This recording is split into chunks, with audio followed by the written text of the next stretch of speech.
This relationship with Thornybush is the second one facilitated by Vumelana. This one deals with tourism. As a CPA, we've been given land back. You know the frustration of having the land back and then not knowing what to do.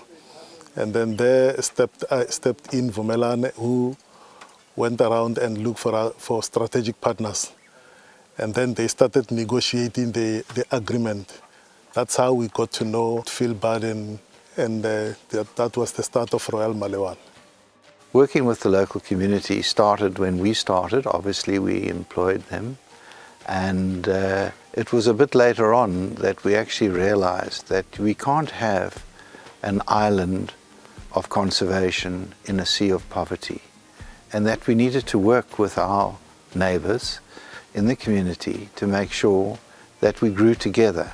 We had a very good experience that was facilitated by Vumelana. There was a small land claim, and they reached out to the local operators, of which we were one, to see whether we would be interested in partnering the local community, who were now the owners of this piece of land in the Great of Kruger. And we were very fortunate to win the beauty parade, if you can call it that, to become the managers of this lovely farm called Zulutsi, and where we've built the farmstead in collaboration with the Moletele CPA.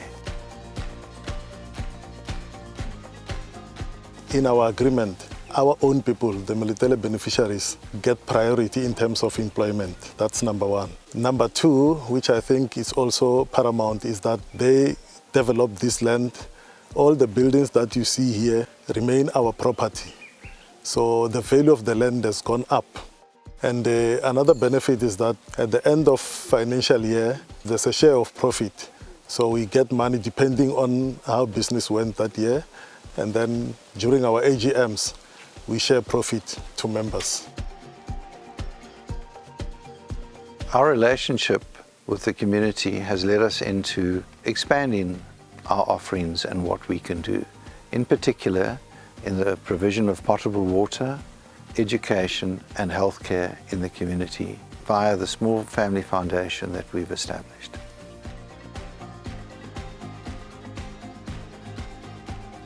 This model, it's easier for us because on our own, we cannot manage this land. On our own, we wouldn't be having the game that is in here. There is no better way than this PPP, the public-private partnership, because as the landowners, we own the land, but we don't have the skills, we don't have the capital to work the land. So this model works very well for us because we get investors who know the business, who have the money. So now we have got people coming from overseas, from all over the world. And as they come here, we are happy because they are bringing money to the community, not only to the investor. Because at the end, we're going to share. And this is a lifetime investment for generations to come, not only us here. We're very pleased to say that we have been able to give back into the community at least as much as we've been able to take out ourselves. It is this partnership that's so important going forward. So I'm very pro the redistribution of some wealth and some land into the hands of those people that were wrongly treated in the past. I don't like that. I don't like what happened. And the only way I can correct it is to work with the communities and to build a future for them and for us. We will stay in rural poverty unless we can uplift ourselves together.